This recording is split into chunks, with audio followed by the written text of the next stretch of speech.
국세청에는 이제 가장 대표적인 게 분석 시스템이라고 하는데 20억이 있는데 세금을 안 내기 위해서 소득신고나 증여세 신고를 하지 않았고 나중에 이제 좀 자기가 아프고 본인의 죽음을 생각하게 되잖아요. 혹시라도 모를 상황에 대비해서 명의로 집을 사주시는 그 경우에는 정말 최악의 상황이 좀 도래하는 경우가 많아요. 왜냐면은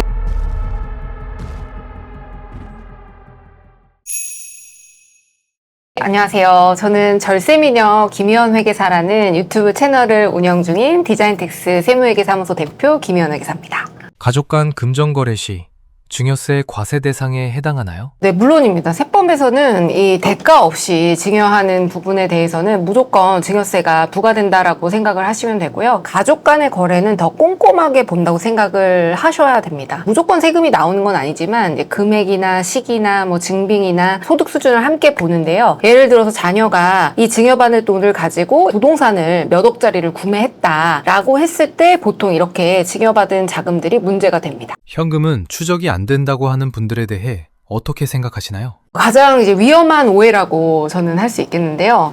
물론 이제 당장은 문제가 안 될 수도 있어요. 현금을 받아서 정말 다 현금으로 써버리면 이력이 안 남다 보니까 이제 가능할 수 있는데 현금으로 쓸 수 있는 돈에 한계가 있다는 거죠. 그래서 저희가 사실 증여를 받는 이유 중에 하나는 어떤 자산을 형성하고 부를 이루기 위함인데 자산을 취득하는 과정에서 항상 이런 현금은 자금 출처에 문제가 생기기 때문에 증여를 설사 받는다고 해도 들키지 않는다고 하더라도 쓸 수가 없는, 왜냐면은 이제 내가 그동안 이제 근로소득이든 사업소득이든 신고한 금액이 있기 때문에 그 금액 대비 현금이 유의적으로 많다라고 하게 되면 사실상 문제가 되는 부분이고, 내가 벌어들인 소득에서 세금을 빼고 그다음에 신용카드 요즘 대부분 쓰시잖아요. 신용카드 사용 내역을 뺐을 때 남는 돈이 과연 이 현금을 넘어서느냐, 이런 것들을 비교하게 됩니다. 그 과정에서 다 걸리는 거죠. 자녀에게 보증금, 주택계약금을 빌려주는 것도 증여로 판단되나요? 많은 분들이 구매를 하는 건 아니니까 문제가 안 되겠지 이렇게들 좀 생각을 하시는 것 같은데, 고액의 전세 보증금이나 이런 것들은 우리 소득 대비해서 과다한 경우에 그런 것들 다 트래킹하는 국세청의 어떤 그런 시스템이 있어서 증여세를 신고하지 않고 우리가 받은 돈을 가지고 전세 보증금이나 그다음에 부동산 계약금 이런 것들을 조달한 경우에는 나중에 세무조사를 통해서 그동안 받았던 증여 자금에 대해서 증여세가 부과되고, 증여세뿐만 아니라 이제 가산세까지 부과가 될 가능성이 높습니다. 결국에는 문제가 되는 시점은 주택을 구매하는 경우예요. 그러니까 주택을 구매하는 경우 혹은 부모님이 갑자기 돌아가신 경우, 이 두 가지가 보통 문제가 되거든요. 그래서 최근에도 본인이 한 20억의 현금을 가지고 계신데 부모님한테 받은 돈도 있고 본인의 사업소득 누락분도 있는 거죠. 20억이 있는데 사실은 20억짜리 집을 살 수 있잖아요. 뭐 결혼을 하시기 때문에 이제 살려고 하셨는데 결국에는 이제 자금 출처 입증이 전혀 안 되기 때문에 세금을 안 내기 위해서 소득신고나 증여세 신고를 하지 않았고 20억이 있음에도 불구하고 부동산을 못 사는 그런 결과에 도달해서 좀 안타까운 경우가 굉장히 많습니다. 실무적으로. 그래서 저는 보통 이제 증여세 신고를 지금이라도 좀 하시는 거를 추천을 드려요. 그래서 과거에 우리가 누락했던 증여 자금에 대해서 기한 후 신고로 신고를 한다든지, 사업소득 같은 경우에도 누락분을 좀 신고한다든지 이런 형태로 해서 이제 세금을 적정하게 납부하고 되도록 이제 세금은 최소화하면서 자산을 구매할 수 있도록, 그리고 이런 경우에는 최대한 대출을 활용해야 돼요. 그래서 금융기관 대출, 지금은 이제 집을 살 때 금융기관 대출이 많이 제한적이긴 하지만 어쨌든 금융기관 대출을 최대한 끌어쓰고 또 뭐 부모로부터의 어떤 차용이나 이런 것들을 좀 적절히 섞어서 주택을 구매하실 수 있도록 대안을 세워드리고 있습니다. 부모가 자녀에게 세금 없이 줄 수 있는 한도는 어떻게 되나요? 일단 성년 자녀 같은 경우에는 5천만 원이고요. 미성년 자녀는 2천만 원입니다. 근데 만약에 성년이 이번에 결혼을 한다 혹은 아이를 낳다, 그래서 결혼 또는 출산 시에는 1억 원의 추가 금액을 세금 없이 줄 수가 있습니다. 그래서 우리가 부부가 각각 양가 부모님으로부터 1억 5천씩 받는다라고 하게 되면 3억까지는 세금이 전혀 없이 자녀에게 줄 수 있는 거죠. 그러니까 뭐 1억까지는 10%, 뭐 5억까지는 20%, 10억까지는 30% 이런 식인데 최대 50%까지 증여세가 부과되고요. 최근에 이제 트렌드를 좀 말씀드리면 아무래도 이렇게 세금 없이 주는 것이 불가능하고 자녀들이 자금 출처 없이 부동산 구매하는 게 불가능하다 보니 보통은 요즘에 한 10억 정도까지는 세금이 한 20% 정도 나오거든요. 그래서 요즘 해외 주식을 양도해도 20% 정도 세금이 나오고, 사실 내가 근로소득으로 10억 벌면은 절반이 세금이거든요. 그렇기 때문에 이런 걸 고려했을 때 20% 세금이 그렇게 크지 않다라고 느껴서 보통은 이렇게 증여를 하는 그런 흐름도 좀 있습니다. 공제한도 안에서 주는 돈도 증여세 신고를 하는 게 좋을까요? 무조건 신고하셔야 됩니다. 이거는 이제 국세청에 내가 증여를 받았고 이거는 나의 어떤 자금 출처가 됩니다라는 거를 알리는 그런 행위예요. 그래서 신고를 해두지 않으면 사실은 언제 이 자산을 받았는지 이런 것들이 불명확하거든요. 그래서 국세청 입장에서는 아무리 이제 세금 없는 범위 내에서 받았다고 하더라도 그리고 그 돈이 그대로 있지 않잖아요. 5천만 원 증여받았으면 그걸 가지고 또 굴리게 될 텐데 결국에는 우리가 자금 출처를 만들어 둠으로써 신고를 통해서 국세청에 내가 이만큼을 증여받았다라고 이렇게 통보를 함으로써 그 돈을 나중에 쓸 수 있게끔 만들어주는 행위라고 보시면 되고요. 꼭 신고를 하셔야 됩니다. 국세청에는 이제 가장 대표적인 게 PCR 분석 시스템이라고 하는데 이제 자산 규모와 우리의 소비 규모가 국세청에 신고된 소득 대비 얼마나 차이가 나는가 이걸 비교하는 시스템이거든요. 그래서 사업소득에 대한 세금을 안 내고 뭐 근로소득에 대한 세금을 안 내고 증여에 대한 세금을 안 낸 상태에서는 신고된 소득이 빵이에요. 빵인 상태에서 자산이나 신용카드 소비나 차량 구매나 이런 행위들이 이루어지게 되면 이 차이가 커지면 세무조사 대상으로 선정하는 그런 방식이라고 보시면 됩니다. 부모 자식 간 금전거래, 이자를 주고받는 것이 좋을까요? 돈거래 할 때는 원칙적으로 당연히 이자를 받아야 됩니다. 세법상 이자율은 4.6%라고 보시면 되고요. 그런데 이제 세법상으로도 1년간의 이자가 1,000만 원이 안 되면 무상으로 빌려줘도 증여세를 과세하지 않는다는 규정이 있어요. 그러다 보니까 그거를 이제 역산해서 들어가면 세법상 시가 이자율은 4.6%인데 1,000만 원 이내로 들어오려면 원금이 2억 원 정도까지는 어쨌든 이자 없이 무이자로 대여를 해줄 수 있다라는 그런 결론에 도달합니다. 근데 이게 무이자라고 하더라도 우리가 2억이라고 하는 돈을 자녀한테 송금했을 때 이게 실제로 받은 거냐 아니면 빌려준 거냐에 대한 구분이 필요하거든요. 그렇게 하려면 사실상 내가 실제로 그 돈을 빌린 거고 상환할 의지가 있다는 걸 보여줘야 돼요. 상환할 의지가 있다는 거는 이자 상환이 아니라 무이자이기 때문에 원금을 상환하는 형태로 그래도 매달 원금을 자동이체를 걸어두셔야 됩니다. 무이자 차용이라고 하더라도 아무것도 안 하고 가만히 있어도 된다? 그건 아니에요. 요즘 의뢰인분들이 가장 많이 하는 고민은 무엇인가요?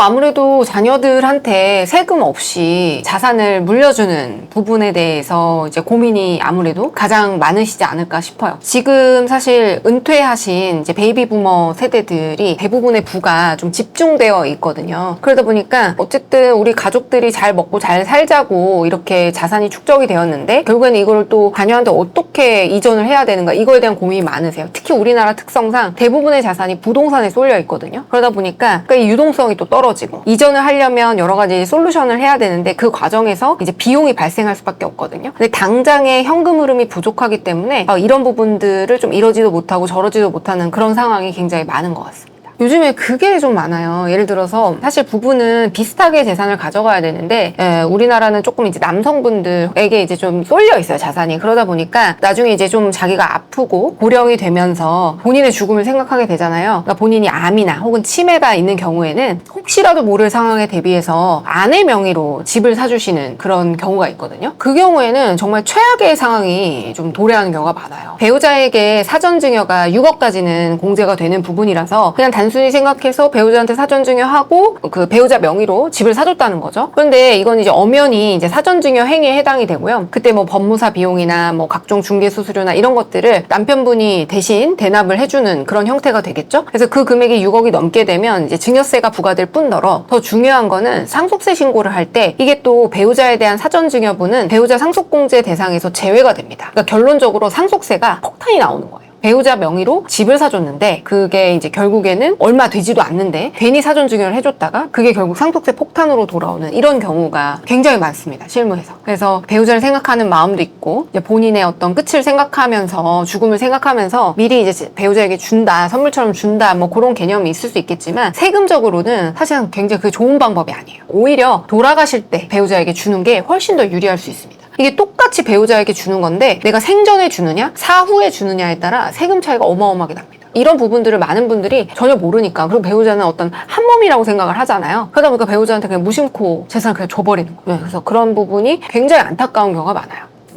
자녀가 아니라 배우자에게 상속하는 경우가 많나요? 굉장히 많으시죠. 아무래도 자녀에게 뭔가 부담을 지우기 싫어하시다 보니까 사실 나중에 이제 뭐 치매가 오거나 암이 오거나 이런 거에 대한 부양을 각 배우자가 하게 되거든요. 그러다 보니까 이제 재산 관리도 당연히 배우자가 하게 되고, 이제 의사 능력이 점점 떨어지는 배우자가 있는 경우에는 다른 배우자가 이제 그 재산을 자기 명의로 해두는 거죠. 혹시라도 아프시거나 하게 되면 금융 활동이 자유롭지 않다 보니까 다른 배우자, 건강한 배우자가 그걸 이제 대신 가져와서 관리를 하는 개념이거든요. 그런 경우가 굉장히 많다 보니까, 근데 그 과정에서 이걸 사전증여로 보고 세금을 부과하는 이런 일들이 굉장히 많다는 거죠. 그래서 그 부분을 가족 간의 명의는 철저하게, 그게 배우자라고 할지라도 6억까지 공제가 된다고 하더라도 그거를 그냥 무시하고 그렇게 배우자 간의 재산이 막 섞이고 막 이러면 안 됩니다. 각각의 재산으로 별도 관리해야 된다라는 점을 좀 말씀드리고 싶었어요. 6억 이상의 금액에 대한 세금은 어떻게 대처하면 좋을까요? 그 부분은 이제 아무래도 좀 사전증여로 해결할 수 있는 부분이 있어요. 뭐 예를 들어 부동산을 뭐 2개에서 3개 정도 가지고 계신 분들은 금방 30억이 넘어버려서 상속세 구간이 한 50% 구간이거든요. 그리고 또 아까도 말씀드렸듯이 대부분이 이제 부동산에 집중되어 있잖아요. 그러다 보니까 다주택자 분들은 팔고 뭐 하고 하면은 남는 게 없어요. 다주택자인데 월세 받으시는 분들이 있더라고요. 근데 월세보다는 사실 고령이신 분들은 상속세 관점에서도 전세금을 높여서 이 전세금이 나중에 부채로 공제가 되거든요. 그렇기 때문에 전세금을 좀 높이는 방식으로 해서 그 전세금을 많이 쓰고 펑펑 쓰다가 가셔라. 저는 항상 그렇게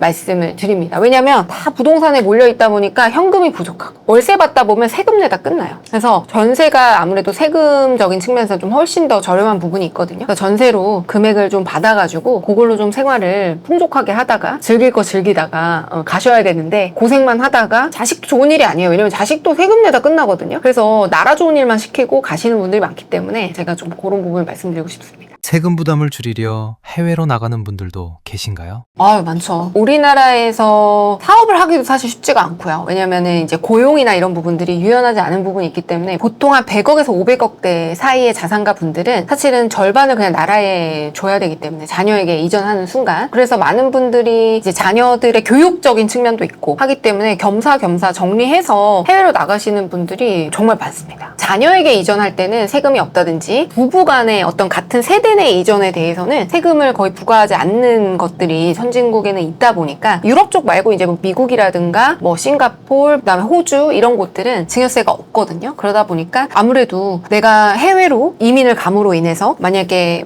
200억 정도 자산이 있는데 100억의 세금을 아낄 수 있다고 한다면 여러분들은 어떤 선택을 하시겠어요? 100억을 아낄 수 있는데 그 가시는 선택을 할 수밖에 없는 거죠. 어쩔 수 없는 것 같습니다. 대한민국의 세금 제도에 대해서 어떻게 생각하시나요? 저는 솔직히 좀 문제가 많다고 생각을 해요. 왜냐면 이게 이제 정치적인 거하고 맞물려 있다 보니까 약간 포퓰리즘으로 가는 경우가 많거든요. 그러다 보니까 정말 일을 열심히 하는 사람들에게 세금을 많이 부과하는 형태예요. 그리고 우리나라는 사실 세부담이 굉장히 부자들에게 좀 집중되어 있어요. 많은 분들이 세금을 많이 낸다고 세지만 실질적으로 따져보면 실제 내가 내는 세금이 과연 몇 프로인지 얼마인지 따져보면 얼마 안 되신다는 거죠. 대부분이. 그래서 저도 이제 신고하다 보면 세금을 내시는 분들이 그렇게 많지는 않거든요. 아마 이제 평소에 내는 공과금이나 뭐 각종 뭐 4대 보험이나 이런 것들 때문에 많다라고 느낄 수 있겠지만, 부자들 그리고 고소득자들, 부자로 가려고 하는 사람들은 사실은 좀 이렇게 사다리를 올라타는 게 쉽지 않은 거죠. 왜냐면 억대 연봉 넘어가는 순간, 1억이 넘어가는 순간 뭐 30% 40%씩 하거든요. 그럼 1년에 한 4개월에서 6개월 정도를 나라를 위해서 일을 하는 거기 때문에 근로의욕이 떨어질 수밖에 없죠. 그래서 요즘에 다들 뭐 파이어 한 해 만에 다들 그러잖아요. 그래서 그런 부분은 조금 개선이 필요하고, 너무 이 세금을 정치적으로 이용하지 않았으면 하는 생각입니다. 표심을 잡기 위해서 이렇게 포퓰리즘적으로 활용이 되면 좀 공정하지 않을 수 있다, 그렇게 생각하고 있습니다.